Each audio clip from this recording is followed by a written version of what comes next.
como você chegou aqui nesta noite, mas eu quero te dizer que hoje tem transformação. Hoje tem renovo para a tua vida. A Bíblia diz que Paulo e Silas estavam presos.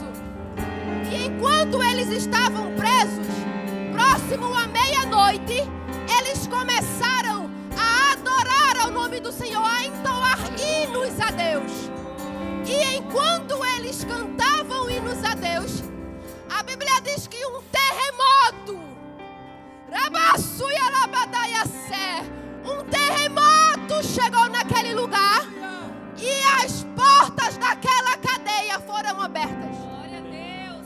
Eu não sei como você chegou aqui nesta noite, mas eu quero saber se você está disposto. Mas pelo menos um hino para você abrir a tua boca e louvar o nome do Senhor. Porque eu não sei qual é a porta na tua vida que está fechada, mas eu quero te dizer que se você abrir a sua boca e adorar, se você abrir a sua boca e glorificar, a porta será aberta. A porta será aberta. A porta será aberta. Seu sepulcro se abriu, nada vencerá seu grande amor. Ó morte, onde estás? O Rei ressuscitou, Ele venceu para sempre, para sempre exaltado é, para sempre adorado é, para sempre ressuscitou, ressuscitou, ressuscitou.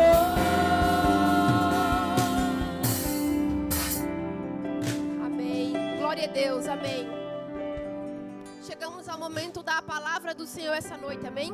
Quem trouxe as vossas Bíblias, peço que possamos abrir no livro de Salmos, capítulo 13, do versículo 1 ao 6. Salmos, capítulo 13, do 1 ao 6.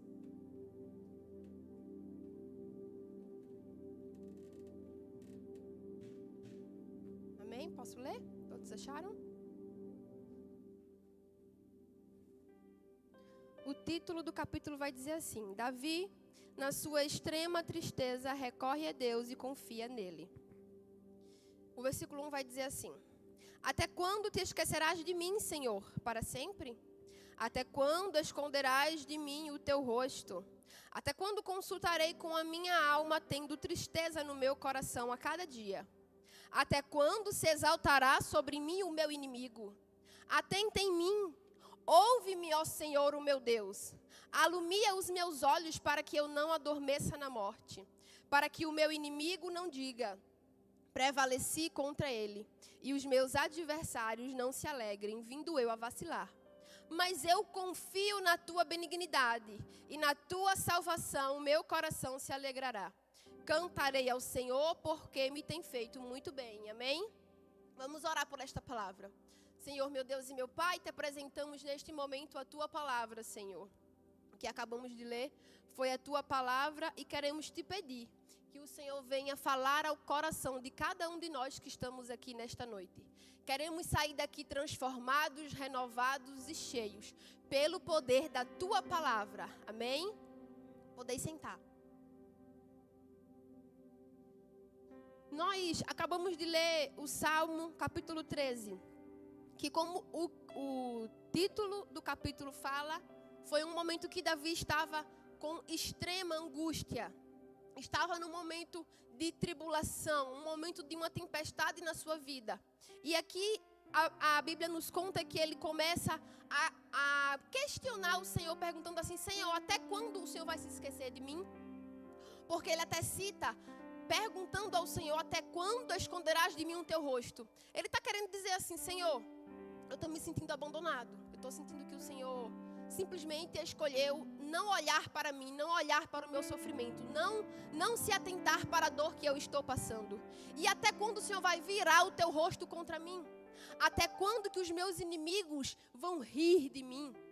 E aí ele vai perguntando, se questionando ao Senhor, no meio de toda aquela confusão, no meio de toda aquela dificuldade, aquele turbilhão de emoções na cabeça dele. Mas o que me chama a atenção nesse capítulo é que no final do capítulo 13, ele vai dizer assim: mas eu confio na tua benignidade e na tua salvação o meu coração se alegrará. E eu cantarei ao Senhor porque ele me tem feito muito bem. Então, vemos aqui o segredo de uma pessoa que não está entendendo o porquê. Não está entendendo porque está se sentindo abandonado, porque Deus abandonou ele, que aqui é o que ele achava. Não é a verdade, mas era o que ele achava. Mas ele mesmo sem entender, o que eu acho bonito é porque ele diz assim: eu não estou entendendo, mas eu confio na tua benignidade, porque eu sei que o Senhor é um Deus bom, porque eu sei que o Senhor é um Deus misericordioso, porque eu sei que o Senhor é aquele que é o meu Pai, é aquele que cuida, é aquele que zela, é aquele que consola, é aquele que me sustenta. Eu sei que é o Senhor. Então eu não estou entendendo, eu estou cheio de porquês, mas eu confio na tua benignidade. E o que vai alegrar o meu coração é a tua salvação, é o meu foco, é o meu propósito, é o meu olhar para o céu. E mediante essa mensagem aqui de Davi, né, porque é um salmo de Davi, é bem interessante porque nós poderíamos nos perguntar: como que vamos aceitar ou entender a vontade de Deus para as nossas vidas ou a permissão de Deus para as nossas vidas, mesmo quando é uma vontade que não é a mesma que a nossa? Mesmo quando Deus quer algo para as nossas vidas, Ele permite que algo aconteça nas nossas vidas, que para nós é algo que vai machucar, que vai doer, que vamos sofrer, que vamos nos sentir abandonados e rejeitados, mas Ele escolhe fazer a soberana vontade dEle. Como aceitar? Como entender? Primeiro precisamos entender que existe uma grande diferença entre a permissão de Deus para as nossas vidas e a vontade de Deus para as nossas vidas.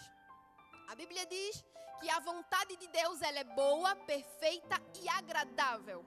E no livro de Salmos, capítulo 5, o salmista ele vai declarar dizendo assim: contigo, Senhor, não habitará o mal. Então, por isso, nós podemos confirmar e declarar que com o Senhor não habita o mal. Então, por que acontece um mal, alguma coisa ruim, alguma coisa mal mesmo nas nossas vidas, se o mal não vem de Deus, se com Deus não habita o mal? Porque é a permissão de Deus para a tua vida, não é a vontade. A permissão de Deus sobre as nossas vidas é aquilo que Deus, Ele não pode interferir, mas não porque Ele não tem poder para isso. Porque a Bíblia nos diz que todo poder, domínio, autoridade e majestade é dEle. Então Ele pode tudo na hora que Ele quer, do jeito que Ele quer fazer. Mas a Bíblia nos diz lá no livro de Gênesis que Adão e Eva, quando foram criados por Deus, foram colocados no jardim do Éden, onde Deus, a única coisa que Deus pediu foi para que eles não comessem do fruto da árvore que estava lá. E o que foi que eles fizeram? Desobedeceram e comeram o fruto. E através de Adão e Eva entrou o pecado no mundo. Então isso não era a vontade de Deus, mas aquilo que nós fazemos teremos consequências. Então, como o pecado entrou no mundo a partir de Adão e Eva, todos nós pecamos. Todos nós temos a consequência. Então, por que Deus permite uma coisa muito difícil na nossa vida? Porque é permissão, é consequência. Aquilo que tem que ser vivido hoje, infelizmente, vamos ter que viver um momento ruim, porque é a permissão dele, porque ele não tem culpa, porque ele pediu para que a gente não fizesse, para que Adão e Eva não comessem do fruto e comeu, e aí já era, agora não tem mais o que fazer, né? Como diz o ditado, não dá mais para chorar pelo leite derramado. Então, a primeira coisa é essa, precisamos entender a diferença entre permissão de Deus para as nossas vidas e a vontade de Deus para as nossas vidas. Aí podemos nos perguntar, mas e por que acontecem essas coisas mais na minha vida? A primeira coisa é que eu acabei de falar, porque primeiramente entrou o pecado através de Adão e Eva no mundo. E a segunda opção que nós poderíamos dar seria o fruto das nossas próprias ações aqui na terra. A Bíblia fala no livro de Gálatas, capítulo 6. Tudo que o homem semear, isso também ceifará. Então você pode dizer assim, mas eu não faço mais nada hoje de errado. Hoje eu sou convertido, hoje eu sirvo a Deus. Hoje eu faço tudo certinho. Mas tudo que nós fizemos antes de conhecermos a Deus, gerou uma consequência. Uns pagam mais rápido, outros mais demorados. Mas às vezes, a dificuldade que você está passando na sua vida é mediante, por exemplo, podemos dar um exemplo de às vezes um casamento que você tem problema com o marido ou com a esposa, enfim. Mas por que tem problema? Porque quando você conheceu o seu marido ou a sua esposa, você não era convertida, então você aceitou qualquer tipo de coisa. E aí hoje você se converteu, e o seu marido e a esposa não se converteu. E isso está te gerando problemas. Então o que foi isso? Consequência do seu pecado. Você saiu do caminho do Senhor, escolheu aquilo que não devia e hoje precisa pagar o preço. Então, Romanos capítulo 2, vai dizer assim: o qual recompensará cada um segundo as suas obras, a saber, a vida eterna, aos que com perseverança em fazer bem, procuram glória e honra e incorrupção. A Bíblia aqui está nos dizendo que vai ter uma recompensa para aqueles que perseveram, para aqueles que vão até o fim. E qual é a recompensa que Deus tem para aqueles que perseveram? Para aqueles que, como Davi, não entende, mas escolhe confiar na vontade de Deus. O próprio capítulo falou, a recompensa é a vida eterna. Mas só vai ter a vida eterna aqueles que perseveram, aqueles que procuram fazer o bem, aqueles que procuram honra, aqueles que não procuram ser corruptos, aqueles que procuram fazer tudo certinho. Esses são os que vão ter a vida eterna. Jeremias, capítulo 17, versículo 10, vai dizer assim: eu, o Senhor, esquadrinho os corações e provo os seus pensamentos, mas isso é para dar a cada um de vocês segundo os vossos caminhos, segundo os frutos das suas ações. Então aqui eu te dei 3 respostas do porquê que você pode estar passando por uma dificuldade, por uma coisa ruim na tua vida. Porque tudo aquilo que a gente planta, a gente vai colher. Aí você pode dizer assim, não pastora, mas e para mim que não fiz as más obras? Eu cresci no evangelho, eu nunca fiz nada de errado, não matei, não roubei, ajudo pessoas. Nunca prejudiquei ninguém, ao contrário, né? Só ajudo. E mesmo assim eu passo por dificuldade. Primeiro tem a questão de Adão e Eva. Entrou o pecado no mundo, está todo mundo sujeito a sofrer e vai sofrer. Porque o próprio Jesus, que era justo, ele sofreu, ele foi desprezado, ele foi humilhado, né? Então quanto mais a gente mesmo, né? Então, para quem pergunta assim, e quem não fez? Eu. E para mim que não fiz? E para quem não fez, pastor, as mais obras? Podemos dar o exemplo de Jó. A Bíblia diz que Jó era um homem justo, temente a Deus, reto, do mal se desviava. E mesmo assim, Deus permitiu que Satanás tocasse nos bens na vida de Jó, exceto em tirar a vida de Jó. Satanás colocou um limite a Satanás e disse assim, tudo bem, vai lá, faz, toca. Só não tira a vida dele. A vida dele você não toca. Tudo bem. Então, o que é que nós entendemos isso? Tem a primeira opção do porquê as coisas ruins. Primeiro pode ser consequência daquilo que você já fez, dos caminhos que você já passou. E a segunda opção é porque às vezes a gente realmente não fez, mas precisamos passar porque estamos no mundo. Amém? A Bíblia diz que Jó, depois de aprovado, tudo que ele tinha, lhe foi restituído em dobro. Então, eu não sei como é que você está aqui, eu não sei como é que está o nível da sua angústia, o nível da sua tristeza, mas eu quero te dizer que ao final de tudo isso que você está passando, te será restituído em dobro. A Bíblia não diz que Deus restituiu de Jó a casa, os filhos. A Bíblia diz que foi tudo. Então é saúde, Deus te restitui em dobro. É paz, Deus vai te restituir em dobro. Ei, é sono que está te faltando? Deus, Ele vai te restituir em dobro. É alegria? Deus, Ele vai te restituir em dobro. Pode ser que não seja aqui na terra, mas precisamos entender que estamos na terra, mas não somos da terra. Somos peregrinos e o nosso lugar não é aqui.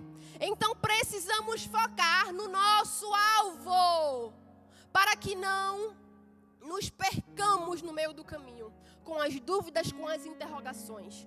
Então, que o nosso consolo seja aquilo que o apóstolo Paulo falou em Filipenses capítulo 3. Eu prossigo para o alvo, pelo prêmio da soberana vocação de Deus em Cristo Jesus. Eu estou chorando, mas eu prossigo para o alvo. Eu estou sofrendo, mas eu vou prosseguir para o alvo. Eu não estou entendendo, mas eu prossigo para o alvo. O meu alvo tem que ser o céu. A minha meta tem que ser o céu. O meu foco, o meu propósito tem que ser o céu. Porque eu estou na terra, mas eu não sou da terra. 2 Coríntios capítulo 4 vai dizer assim: porque a nossa leve e momentânea tribulação produz para nós um peso eterno de glória muito excelente. E não atentando nós nas coisas que se veem, mas nas que não se veem. Porque as que se veem são temporais e as que não se veem são eternas. É aquilo que eu acabei de te falar. Precisamos entender que vai haver vezes que não vamos entender o propósito. Não vamos entender o processo. Não vamos ter porquês respondidos. Não vamos entender. Mas você precisa colocar na sua cabeça que essa tribulação aqui, ela é momentânea. E por mais pesaroso que você ache ser, ela não tem comparação com a glória que você há de contemplar nos céus. Foque nas coisas que você não está vendo. Que coisas que eu não estou vendo? As espirituais, meu irmão. Não olha, não foca para aquilo que você está vendo, porque o que você está vendo é terreno, é temporário, é instável. Você precisa saber que o teu final, que o teu foco tem que ser o céu, o teu alvo tem que ser o céu.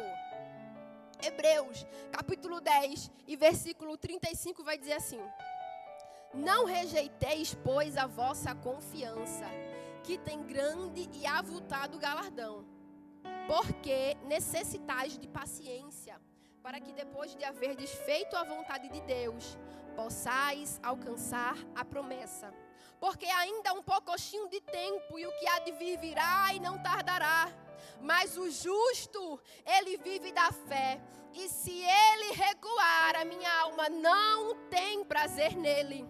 E nós, porém, não somos daqueles que se retiram, daqueles que desistem, mas somos daqueles que creem para a conservação da alma, ou seja, para a salvação. O que é que a Bíblia aqui está nos dizendo? Que nós não rejeitemos a confiança que nós temos. Porque se nos mantermos em confiança, teremos grande galardão. Aí diz assim: porque necessitais de paciência, para que depois de haverdes feito a vontade de Deus, possais alcançar a promessa. Então, qual é a promessa que ele está falando aqui? A volta de Cristo, você ir para o céu, você ser salvo. Então você só vai alcançar a promessa se você tiver confiança, e depois da confiança a paciência, porque aqui está dizendo que você precisa, porque necessitas de paciência, para depois de fazer toda a vontade de Deus, que você possa alcançar a promessa.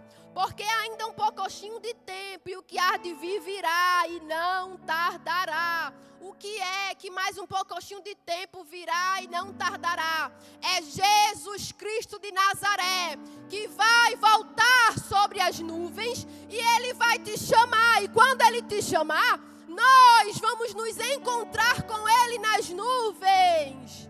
Então se sustenta mais um pouquinho, porque aquilo que há de vir virá e não tardará. Tudo isso aqui é temporário. Se você está achando isso aqui difícil, e muitas vezes pensa em suicídio, pensa em acabar com a sua tristeza, com a sua angústia, entenda que o inimigo, ele quer cegar, ele quer fazer a gente de burro. Porque se nós não estamos aguentando essa momentânea tribulação, o que é que vai ser de nós quando a gente morrer e for para uma eternidade no inferno? Então tudo isso é ilusão, tudo isso é mentira de Satanás. Ele quer te tirar, se mata para acabar com esse problema, se mata logo para acabar com essa situação miserável que você está passando. Aí o que é que ele faz? Ele faz a tua cabeça, faz você se matar e leva você lá para uma eternidade de vida na miséria. E não temos a opção de recuar, porque ele diz assim, no versículo 38 de Hebreus capítulo 10. Mas o justo viverá da fé. E se ele recuar, a minha alma não tem prazer nele. Então nós não temos opção de recuar. Porque eu não sei a sua oração, mas a minha é todos os dias. Senhor, me ajuda. Me ajuda para que eu faça a tua vontade. Me ajuda para que nunca os meus pés se desviem, nem para a direita e nem para a esquerda.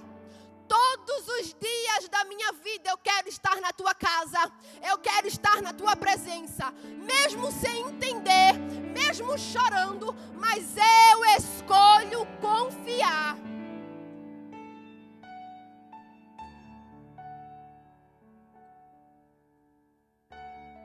Tiago capítulo 7 vai dizer assim, Tiago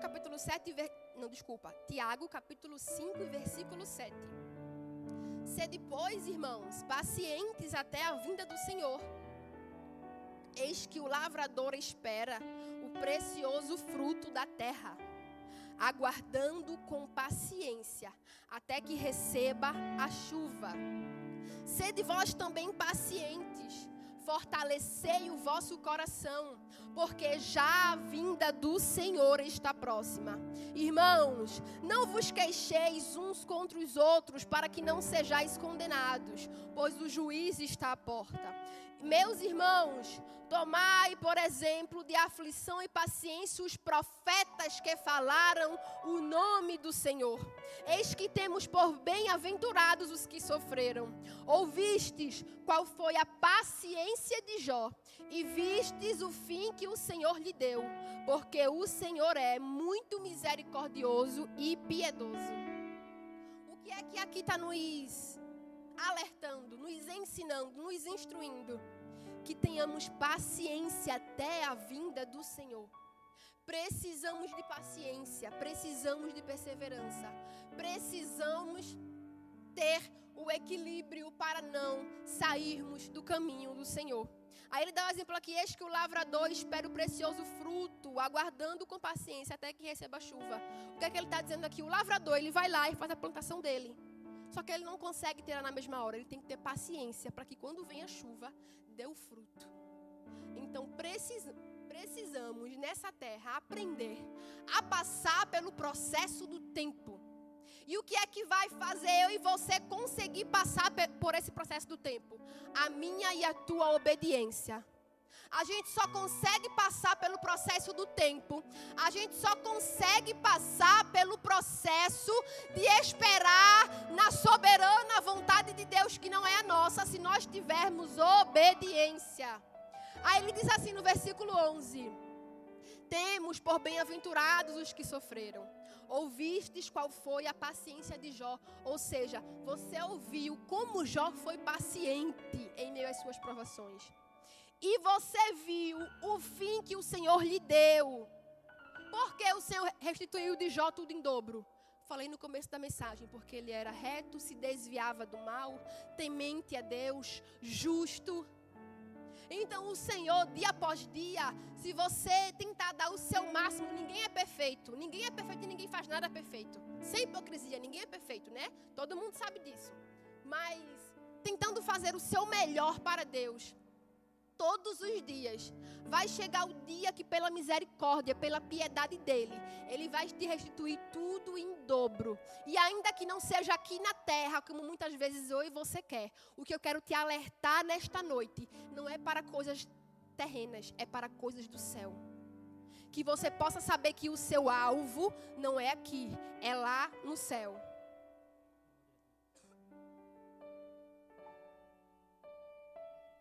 Podemos ficar de pé, irmãos. Já vamos acabar. Pode ficar de pé.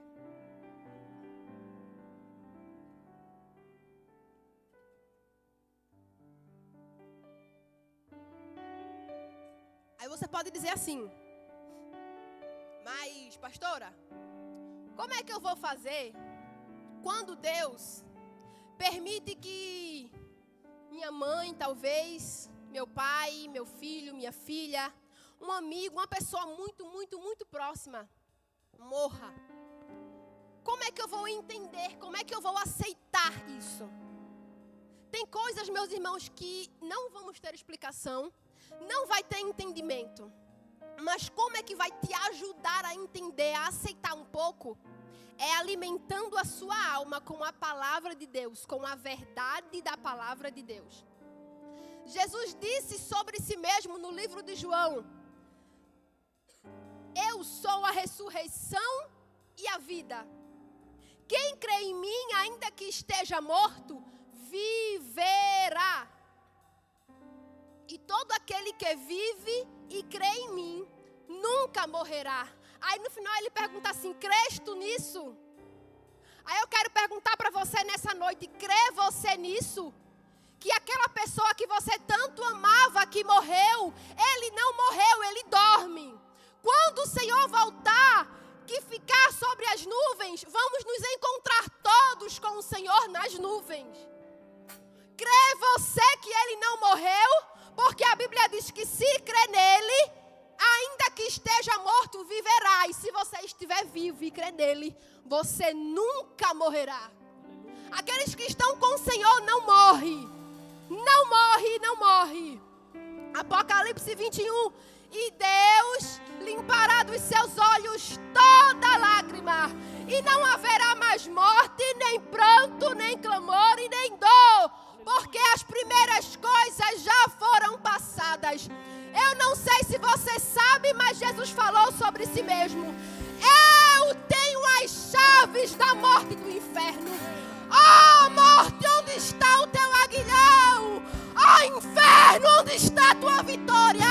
Não tem vitória, não tem vitória, porque a vitória é do Senhor Jesus. A chave está na mão dele, a morte está na mão dele, a vida está na mão dele. É dele, é dele.